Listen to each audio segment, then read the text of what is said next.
Alright, YouTube, so Detroit has essentially started its bankruptcy proceedings. Of course, Obama said, we're not going to let Detroit fall under and we're going to save it. It didn't work. I mean, people at the federal level and the state level tried their best to make the city float, and instead it sunk like a rock. And when a city goes from 1.8 million people at its peak to 700,000 at less than 700,000 people, you're going to have a problem. If you've ever... Here's something interesting, actually.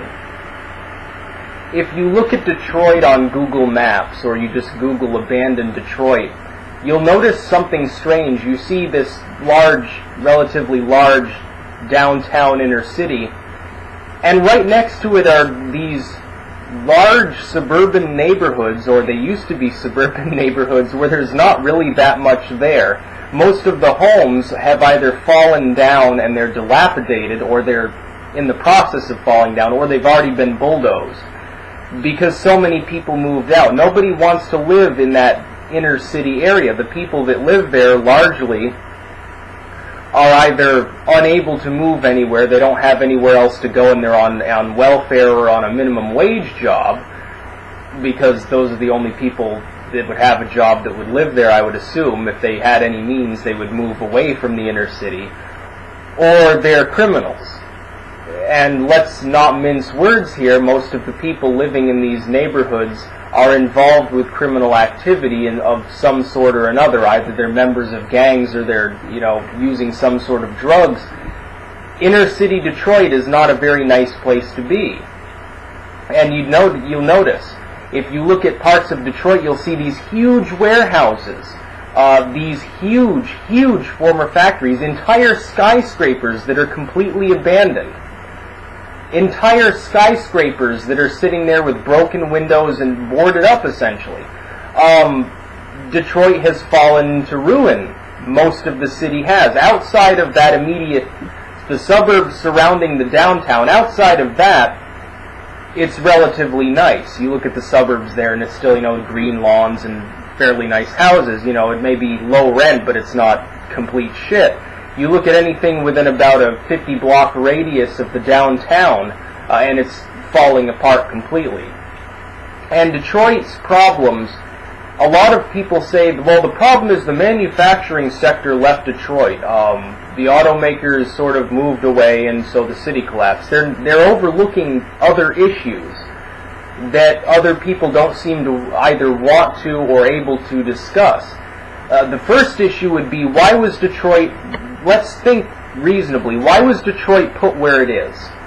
There's no real importance to the land. It's not it's arable land. You could farm it. But why was this particular location chosen for a manufacturing center in the first place? It's because it's right at the crux of the Great Lakes, and trade would be easier. Trade not only with Canada, but also if you're manufacturing automobiles.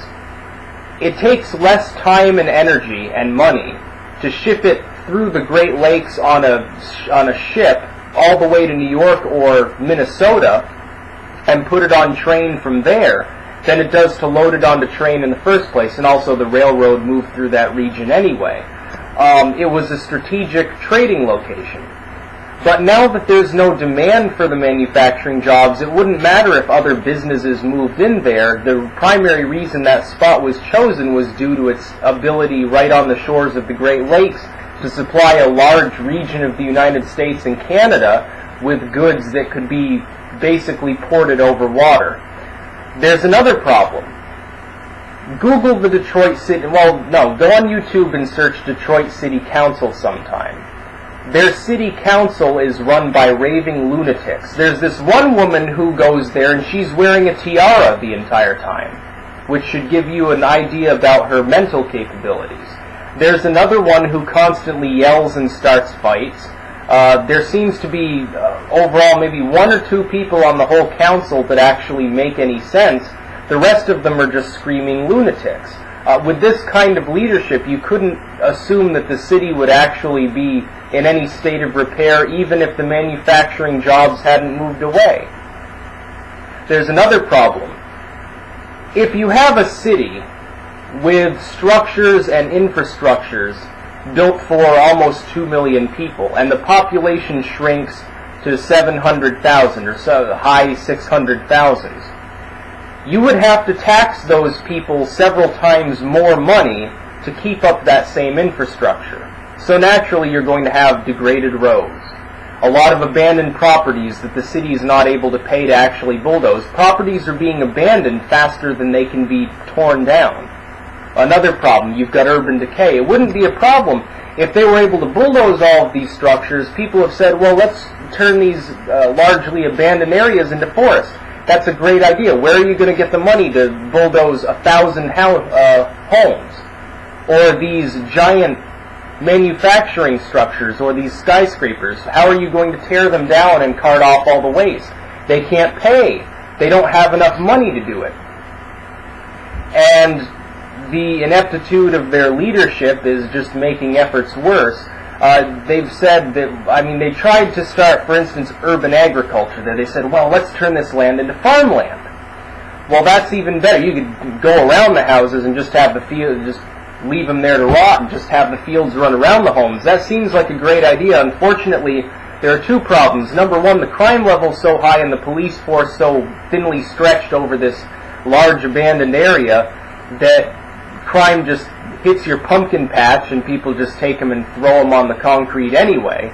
Number two, a large amount of this so-called arable land has been poisoned by pollutants from years and years of neglect and runoff from these abandoned businesses and people dumping shit everywhere. You look at Detroit, I think most people would be surprised to see not, a city teeming with violence so much as a city that's not teeming at all. A city which is in large part bereft of actual population. You've got the downtown has people living in it, and some of the suburban zones have people still living there. There are entire swaths of the city that are literally abandoned. There's basically nothing there. The few people who have held on are using substandard roads that can't be paid for because there's simply no money to repair them. Surrounded by a mixed forest resurgence and long grass because nobody's mowing it. Every time Google Maps updates, you can see more abandoned structures, more bulldozed lots that are now lying vacant, more trees springing up where homes used to be, and more neglect and decay in the areas around them. The other problem is this. Once you get a neglected zone of any size, like these neighborhoods, some of them, they're 10 blocks wide and 50 blocks long. They're large areas. They're not small. They're very large suburban zones. And it becomes neglected and becomes shoddy. While the respectable people move out, that just makes it even more shoddy. Then the people who are left who aren't respectable start moving out because there's literally nothing, there's no jobs in the area for them. So they slowly filter out. Eventually what you've got is this sort of decay, sort of like a cancerous tumor. You have one neighborhood that's neglected. The surrounding neighborhoods then get lowered in value and the crime spreads out from there. There are these holes in the city that keep growing. They're not going to stop growing. There's no way to stop them. The only way to stop this would be to bulldoze every structure in those neighborhoods, evict all the tenants, kick them out of Detroit entirely and turn it back into forest or parks or put something else there. Because that's not actually legal, there's really nothing that they can do. Detroit at this point is essentially a forsaken, doomed city that will fail. There could be one possibility. If they're able to use some federal system through eminent domain to kick all of these people out of these blighted zones and bulldoze them and get federal money to do it, then yes, they could probably save Detroit. They would need to downsize, they would need to rip up the roads, and it would almost look a little bit like Houston. If you've seen Houston from the air, you see these rather large areas of forest scattered around the suburbs. And I'm not familiar with the history. I don't know whether that was purposeful or whether it was just the way they built the city in the first place. But Detroit is blighted. It's got essentially the plague of all cities, which is their jobs moved away. And really, there's nothing to replace those jobs.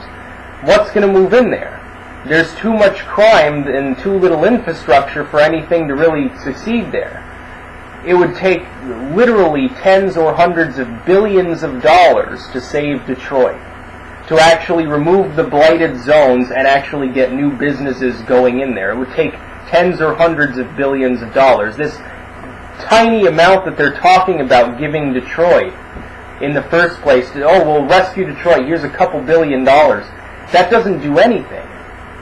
That can repair the roads, or remove the structures in one of the blighted neighborhoods, or hire a few more police to make it more business friendly, or turn the street lamps back on. By the way, apparently they turned half the street lamps off in the city because they can't pay for them either. The street lights are turned off in some of these areas. There's no longer money to pay for them. What we see is a city that is collapsing. At this point, there's really nothing that can stop that. What they should do is declare it an unsafe, blighted urban zone and abandon it entirely. So tell people the federal government will pay you a fair amount to abandon it, which in some of these areas is literally you can buy a home for $1. Obviously, they would have to pay them more than that for the land. Wipe it all out. You know, even if it takes, abandon the whole city, have the Air Force go over and use it for practice bombing. And just bomb the shit out of it and destroy everything. And then plow it over and build again. Have a little farming community there, so you'd have to bring in millions and millions of tons of usable soil to cover up the stuff that's already been poisoned. Oh, and by the way, you'd have to rip up all the water pipes, and I don't know if there are nuclear plants in the area. I don't think those would be too safe. You're looking at a price tag that's astronomical.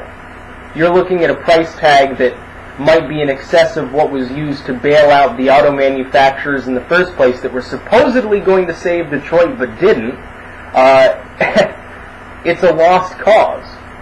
Detroit at this point is a lost cause. There's nothing to be done to save it. It is a complete wasteland, and anybody with a computer can simply look at it in Google Maps, and they'll look at the city. They'll be baffled at how many abandoned structures there really are. And these aren't just, by the way, single-family dwellings. A lot of these are apartment buildings, manufacturing centers, a few skyscrapers. There's a train depot that's abandoned.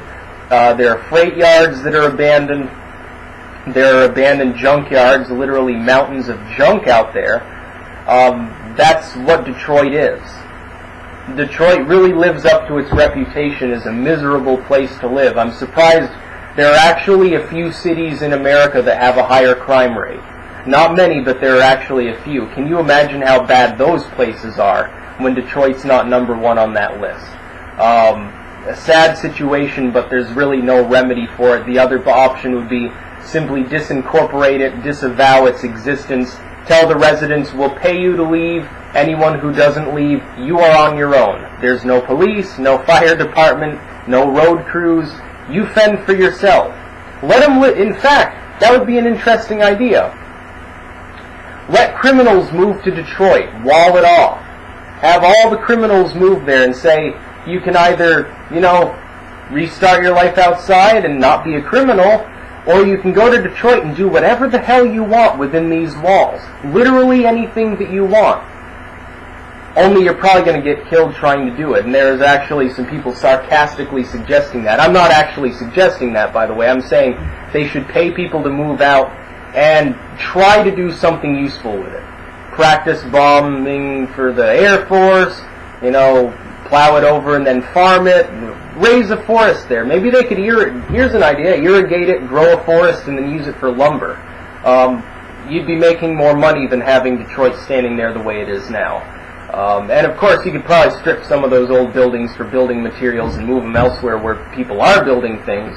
But really, Detroit is falling apart, and there are multiple reasons why. It doesn't just boil down to the manufacturers left. No, it's much more than that. It's the ineptitude of the leadership. Its location is no longer useful. It no longer has any usefulness whatsoever. It's slated to fail. Peace out.